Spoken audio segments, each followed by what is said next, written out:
Zweig Group invites all AEC industry leaders to the 2024 AEC Small Business and Entrepreneurship Forum, the premier event for small firms in the AEC sector. Experience innovative strategies and insights on May 21st, crafted by Zweig Group's industry experts. Engage in keynotes and interactive sessions focused on recruitment, retention, and business growth. Join Zweig Group for this unique networking opportunity and take your business to new heights. Secure your spot today and be part of the AEC industry's future. Visit zweiggroup.com for more information. The Zweig Group team looks forward to welcoming you.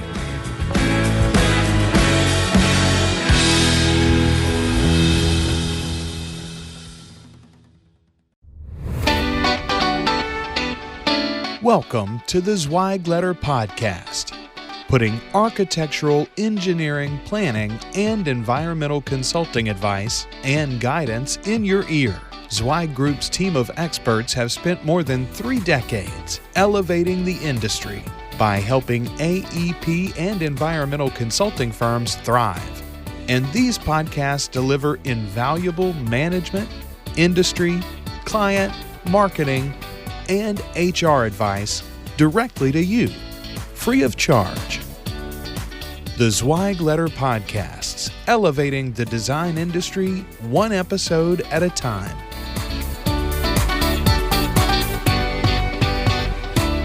Hey folks, and welcome to another episode of the Zweig Letter Podcast. I'm your host, Randy Wilburn, and I'm excited to be with you today for another episode. We are still hanging out. This is the new year, 2021, and today our guest is Mr. Stephen Lucey. Stephen is the managing partner with JQ.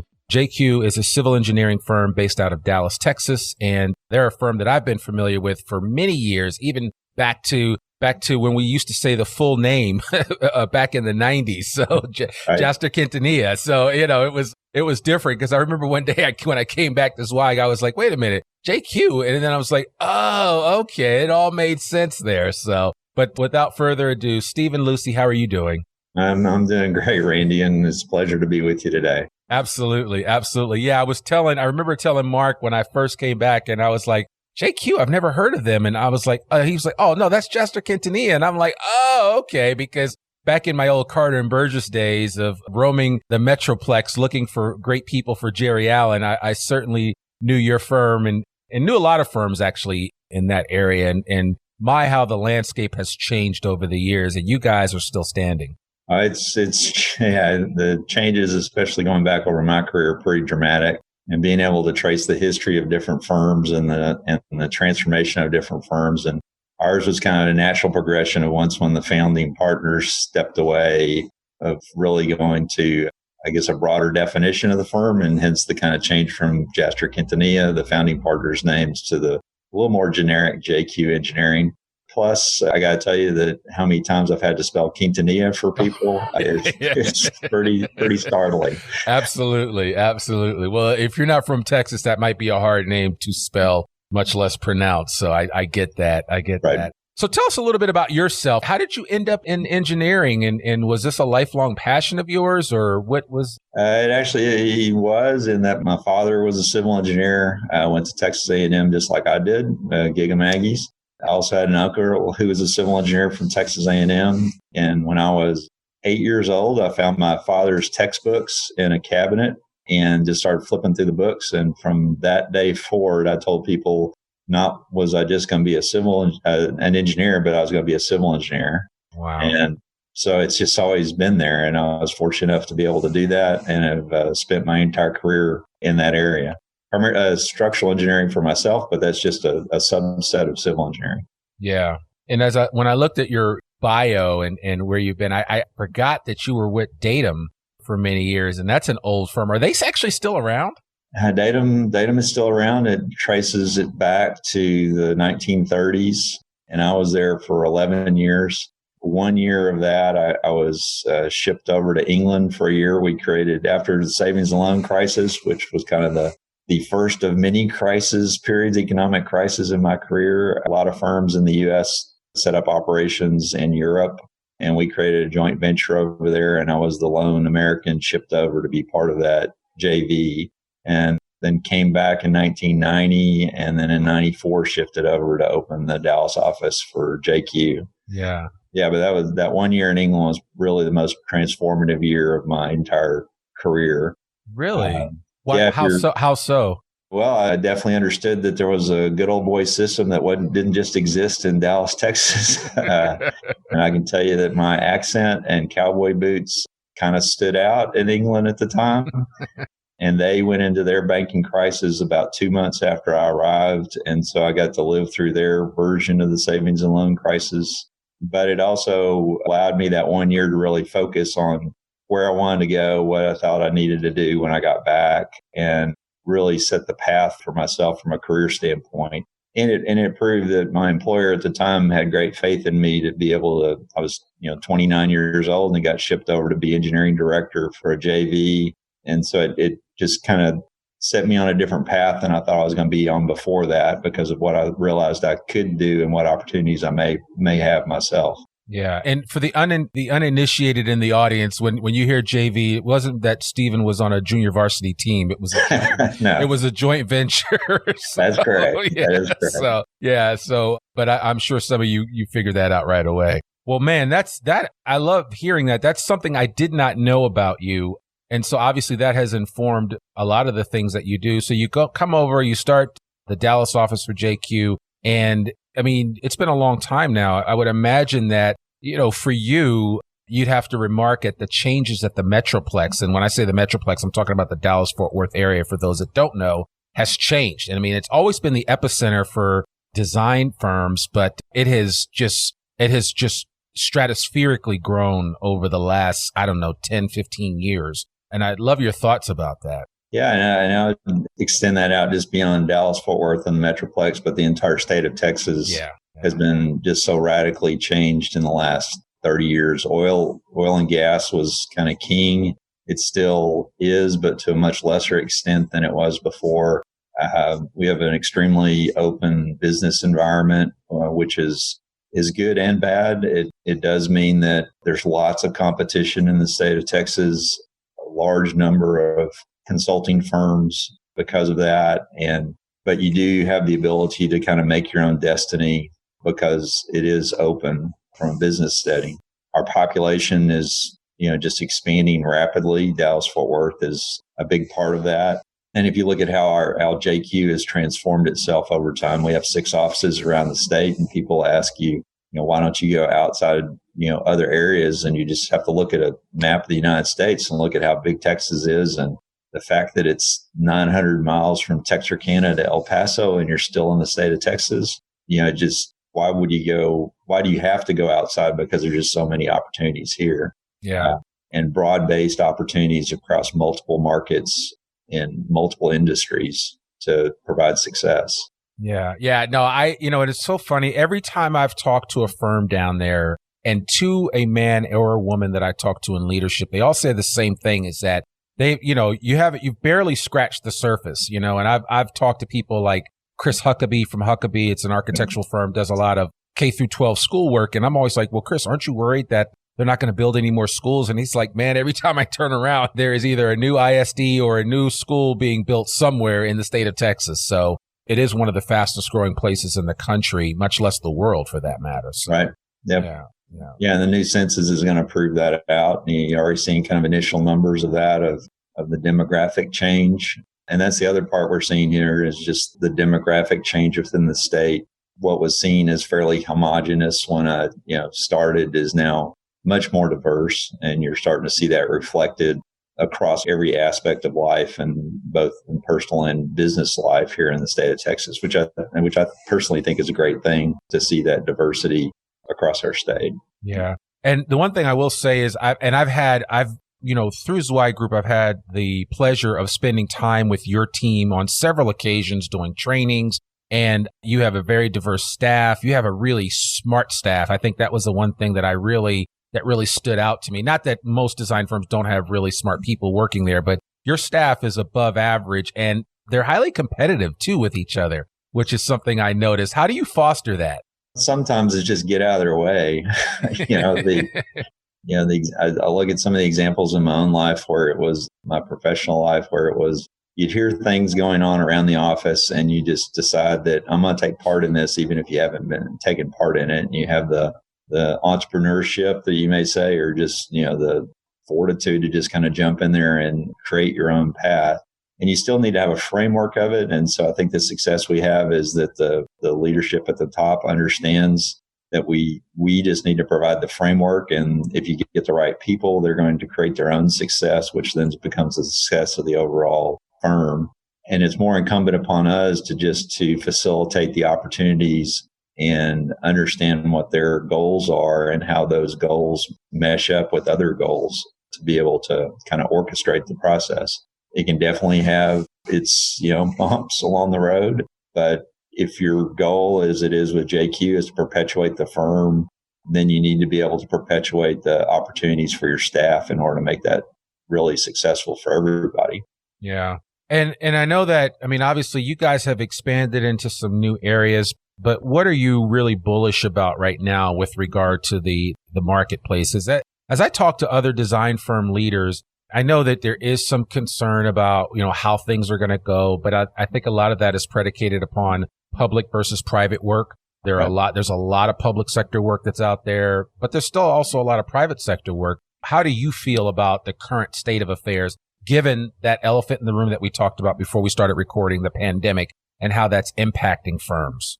I think as a firm, we're about 70% public market, 30% private market. So we've always, ever since our founding in '84, we've tended to focus on the public market most. And that's, a stable market most of the time compared to the private market. In Texas as a whole, we haven't really seen a lot of the challenges that have been seen, say, on East Coast and West Coast to the same extent. And some of that's just, again, from a regulatory standpoint or restriction standpoint. We were all deemed as essential at the beginning of the pandemic. And so personally, I've been in the office every day since March if I wasn't traveling. And I have been traveling because our client still requires to travel. Where we see big changes coming up, or I don't even say changes, I guess it's just still progression. Water is the next oil. We're going to see lots of opportunities from an energy standpoint as the energy model for the United States changes from oil and gas or fossil fuel dependent to more sustainable. We're already seeing that a lot in water, and we've had severe drought conditions here at different points, which highlights that. And if I look at our own backlog right now, over half our backlog is related to water and wastewater industry. We started as an architecturally focused firm, but it's changing and has changed over time, some by chance and some by very specific decisions that we've made to get to have a strong horizontal practice as well as vertical practice. And we see that continuing to happen, not just in Texas, but basically everything in the Western U.S. Water is going to really depend on everything that you do. You can't address that issue. It doesn't matter how many people want to live there. You just can't support everything that's going to take place. Yeah. I think traditionally when we think about water, we think of, a lot, obviously third world nations and the challenges that they have with water, but we have some of our own challenges right here in the United States with water. And I don't think we fully appreciate that. And that probably is a podcast episode in and of itself, just to talk about, all of those effects. But it sounds like you guys have found some nice niches to work within the civil engineering space that you feel very comfortable with. And there's also been opportunities that have been created during the pandemic that we probably didn't realize would be there, or that we thought were going to be down markets. One of our biggest growth areas in the last year has actually been airport, air transportation related work. And, we had some existing contracts, and it was our natural assumption, I think, at the beginning of this, that all that was just going to go on hold. And what has actually happened is it's a unique opportunity for the industry, and especially the airport owners, to be able to work when there's not millions of people within your workspace. Right. And so for those, and we were very fortunate at DFW Airport, its market share has not fallen to the same extent, but they've also seen significant savings within their dollars by being able to turn over entire areas to the contractors to continue doing work, versus having to use restricted hours or restricted workspace that may extend out the projects. So not only have the schedules been shortened, but the cost impact has also been greatly reduced. Yeah. And that gives them a chance to really and also see some things get done quicker, obviously, scheduling wise. And that certainly makes for a different experience, I think. Yeah. And it is an industry that's going to come back. I mean, at some point it is going to come back. And if you continue to make investments, then you are going to be in that much better position to be able to take advantage of that return to business. And that's what we're trying to do as a company too. I mean, we're currently hiring staff. We have not had any reductions. We've been very fortunate in that. So we're actively recruiting and actively hiring as a firm, which is kind of counter to some of our peers. But we doubled down on a lot of marketing and business development when this started, and have been able to, actually even grow our backlog in the last 10 months, which, hats off to our entire team for doing that, because it definitely wasn't just a one person effort. It was a decision globally of every staff member we have to be able to do that. Yeah, no, I mean, and I think that's good. I mean, I think you shouldn't, I don't think you should wait till you're thirsty to drink. I think you should drink as much as you can when you can. So, Mark Zweig talks about it all the time about, now is not the time to be able to cut overhead just for the sake of cutting overhead. There's certain functions that you have to have. Absolutely. And in the times of need, you need to double down on marketing and business development, or else you're just in this death spiral. You've cut off your head and didn't even realize that you've done it yet. Yeah, I love that. Well, and you said something, and I certainly want to talk about this. You mentioned the fact that you guys are actively recruiting right now. You're going out there. How much do you play up the amount of professional development that you guys do at JQ in your recruiting process? Because that to me is a big attraction, but I'm just curious to know if that plays a role in what the information that you share with potential people that may come and join you.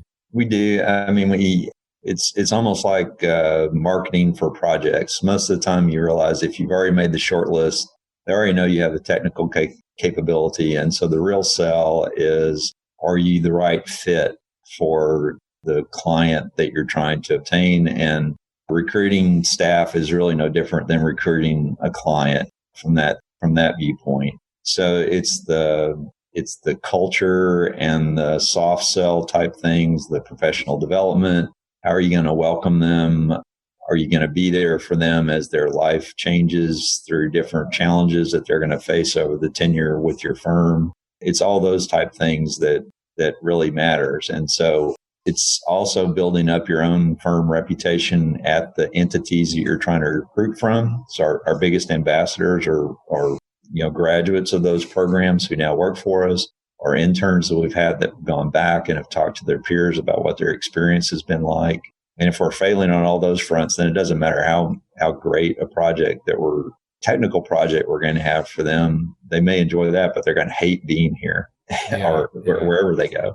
And so training is a huge component of that, much more so than when I was getting out of school. People really know that that you're going to be there and support them in their development, and not just bring them in as a commodity that they're going to work for you and then they're going to leave and go somewhere else. Well, yeah, I think, and that's hard nowadays because as I tell firm leaders, I mean, Gen Z, this generation now that's coming out of school, I mean, they think faster, they process information faster, and then they also have just different ideals about what their work-life balance or work-life environment should be. And so there's that aspect of it too. And you have to be aware of that. Well, and I think for all the challenges that we've had within the pandemic, there's actually been some silver linings in there that I hope we don't lose as things, return to some other type of work balance. The idea of remote work is not the taboo topic that it once was.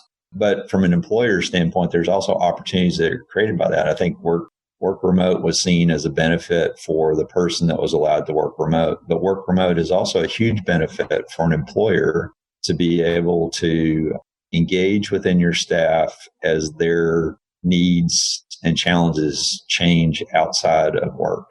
Or if you have somebody, and we've had several of these that during this have had to relocate for some reason, well, they can still stay working for us and be remote. And we've even done that with interns, whereas before interns were seen as they have to be here to be able to have any kind of experience, but they really don't have to be here full time with you. And so we actually kept over half of our interns on as they returned to school and just shifted over them to part time. Instead of 40 hours a week during the summer, they're working 20 hours a week for us as they're back at their school. And so they're, the furthest one is 1,000 miles from here, but he's still working for us and being very successful and being very productive with his team. Wow. So it allows you to connect with people in a different, more robust way and not have these very discrete touch points, but have a continuous touch point with, especially for people that you may want to be, future full-time employees for you. Right. That you really didn't have before. Yeah. Yeah. No, I love hearing that. And I'm glad because like I said, I mean, I'm dating myself now, but when I go back to the 90s, recruiting in Texas, that wasn't the expectation of the kids coming out of school then. It was a much different ball game. And that. Yeah.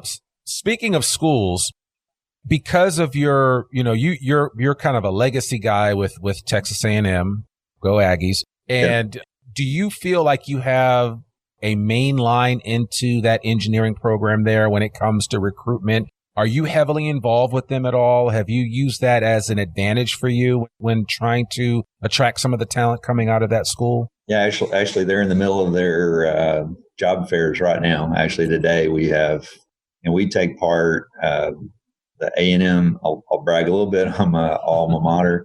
The A&M Engineering Career Fair is the largest career fair in the nation. It's 9 to 10,000 students. It's 480 firms that take part in it. And it's 2 days in the spring and 2 days in the fall. But we also take part, civil engineering program in particular has its own job fair separate from that. And then the Honors College has its own job fair separate to that. Today is actually the Honors College job fair that we're taking part in. And so we touch the program in multiple ways. One is through the job fairs, like most people. We also actively engage within the departments that we hire from, which is the architectural engineering program and civil engineering program primarily, doing presentations during the course of the year, and then personally past chair and emeritus member of the civil engineering advisory, and I was on the founding advisory for the architectural engineering program that's just in its third year. And then I'm on the College of Engineering advisory. And actually, immediately after this meeting, I am meeting with someone from the Texas A&M Foundation here in the office. So we spend a tremendous amount of time there, but we also were trying to do the exact same thing with multiple programs, not just in Texas, but across the nation, because we recognize the benefit of diversity in that educational viewpoint, as well as in other areas that we have within the firm. Yeah. Are you surprised, Stephen, when you hear other firms that don't take advantage of their alumni relations and, kind of go back and continue to foster those relationships or build them? I do. And the surprising part to me is when I talk to different like department heads and others is the universities also don't actively go out and try to touch industry. And so it's this hands-off kind of approach, and both sides benefit tremendously from being able to engage. The universities are hungry for input into do they have a successful program, or how do they need to change to address the needs of the industry? And the industry wants to be able to talk about what they want. It was actually Chad and I were both at a national program for American Society of Civil Engineers, and he was representing the University of Arkansas as a industry, and I was there for A&M. So there were like 50 of us from industry and 250. Every civil program in the United States was represented there. And we got to the question and answer after the keynote, and the question to one of the industry reps who was on this panel was, what do you want going forward? And he goes, what we need is more people. You have to provide us more people. And immediately someone from one of the universities stood up and says, well, we can't do it if you don't give better wages. And it just became this very acrimonious conversation that took place. And eventually when I stood up to make comments was, okay, we're 4 hours into this and apparently we already hate each other. Yeah. And I didn't expect this quickly. And both sides need to do better than that. But the only way we can do that is if we actively engage and talk to each other because it's two sides to the same coin. Yeah. I think, and what you described, and I've heard this conversation before with others in coming out of different disciplined programs at the university level. And I always say to these guys, I'm like, listen, you guys are judged by your ability to put these young people in a position to be hired for jobs that pay them a certain wage and, get them to a place of acceptance and where they can get out, pay their student loans and do what they need to do. So, I mean, it certainly works both ways. And so you've got to get into the ivory tower and, kind of change the thinking, if you will. But on both sides, like you said, it's always about building relationships because those relationships will come back and pay up tenfold in the long run. Yeah, that's one of the things we look at for all of our new hires from universities is one of our kind of criteria that we do is we want everybody to have gone through an internship process to understand that there is a difference between academic learning and professional learning in the workplace. But it's also been interesting in talking to some of the departments who want to put internships as the criteria for graduation, that they want that as a course. And our response back is you can't really depend upon industry to do that if you don't actively engage in industry yourself. And economics are going to really drive whether or not there's internships opportunities or not. We are going to face this. I'm afraid we're going to face this kind of crunch through the pandemic and coming out as we're going to lose a generation or a period of time where we don't have as many new graduates coming into our industry. And we've seen that in the past during the recession and all, and we lose multiple years of people entering our industry, and our staffing is just going to be that much more restricted. And we also have the compounding factor of the last few years from an immigration standpoint of losing that level. And it's been really stark in looking at the universities that I know in the case of A&M, they had a net 30% reduction in graduate enrollment, which we, as on our structural practice, we really almost exclusively hire master's graduates. And we know now we're going to face a shortage at some point, or the competition level is going to be such that it's just going to be really difficult for everybody to fulfill their needs that they have. Yeah. Do you think, and of course, we don't get into politics on this Mike Letter podcast, but do you think this administration's going to have any success to turn the tide when it comes to that? Because that's always been a big concern of mine, was just, hearing from people that I've connected with outside of this country that have been like, well, I don't know if I'm ever coming back to the U.S. And so, I mean, do you think that we'll be able to turn that tide in the next 2 to 4 years? I like to think there'll be a middle ground that we reach within that we have a discussion and understand the pros and cons of both sides. I do think in addition to staffing, I think the other thing that's going to be addressed is infrastructure spending.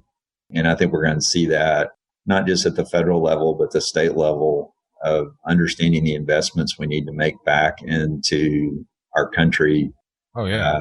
Related to infrastructure and other needs that are there. And that it does have the politics of it is correct of not only do we need it, but it's also job creation and other things that go along with that.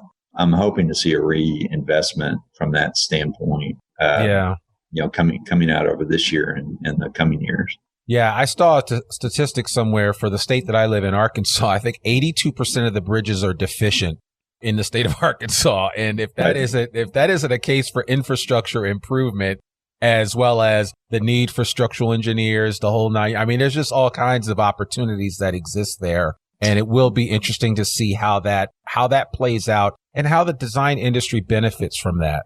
And I've always been interested in ASCE's kind of, report card on infrastructure. And I've told them before that you really got to do something that's got a more positive spin on it. If everybody's, it's kind of like with your child, you look at your report card and all you see are, C minuses and D's and all, potentially you just lose hope already and say, this is never going to change. And somehow we have to, I'll look for Zweig to come up with a way that we can market this in a positive way. That's it. That we all need to from an industry and not just seen as we want to support ourselves. It really is a societal benefit that comes along with that. Oh, absolutely. Yeah. Well, it is certainly wordsmithing at its highest level. So somebody will have to get creative there. Well, man, as we wind up this conversation, I'd love to just ask you a couple of other questions, and I'm going to put you on the spot now, so you can say I haven't done anything like that recently. But what's the best book that you've read lately that has really impacted you as a leader, as a design firm leader? I don't know that I can. I'll change my response a little bit away from that. And it's not the best book I've read, but kind of the best experiences I've done that have changed me as a leader. I do a lot of mentor-protege relationships, and not just internal to JQ, but external programs also. And the one thing I found from that, which is really, I guess, invigorated me about where our industry is going to go and just how we as a company have changed how we approach a lot of our staffing and policies, is really just talking to people at different points in their career. And the proteges I have are everything from, say, 1 year out of school up to 15 or so years out of school. And so they're all representative of different phases. And from a generational standpoint, it gives me a whole different viewpoint about what's going on. And through those conversations, there have been directions to articles and other type things to kind of give some basis for that. We actually have an engineer that's leaving us on Friday to go to work for the FBI. And he, University of Tennessee, MIT, and then UT MBA executive business program. First person we ever helped support to go get his MBA. And he actually writes for Zweig. I introduced him to Zweig to give a whole different viewpoint. And a lot of what he's kind of shared with us are the things that they've gone over within the MBA program. And it's soft skills like, bias recognition and how do you motivate and how do you do other things along those lines. And I think one of the failings of our industry is we tend to bring people all up from the technical engineering background, and we just don't have those soft skills and business skills that we need to truly be successful as a company. And if we don't try to incorporate those in some way, wherever you get that information from, you're going to have struggles as a business. Because at the end of the day, and I'm a firm believer in this, is we're not an engineering firm. We're a business that happens to sell engineering services. And you really have to transform how you look at your business and your practice if you want to be successful going forward. Yeah. And you said it perfectly. And it is a challenge that this industry has faced, that we've always skewed to the IQ side of things, but it's the EQ side of things that really, so the listening, the empathy, self-control. I mean, there's so many other aspects to that really play into rounding out an individual and their skill set. And so I appreciate you sharing that. And well, that's been one of the keys why I've been active with Zweig, in the past. Is it was, I'll brag on y'all a little bit. You can brag. Yeah, I figured you weren't going to tell me to be quiet. But it has, it supports our industry. It's very specific to our industry, but it gives a completely different viewpoint than what you'd get just from the myopic viewpoint of being within your own organization. And there's lots of different touch points you can make within that. The fact that I write for Zweig, the benefit to me was being able to outwardly express what I was inwardly thinking and get comments back and understand from other people's viewpoints of, to be honest, I think what you just said is BS. Okay, well, that's good. Let me explain why I think this is, successful for us.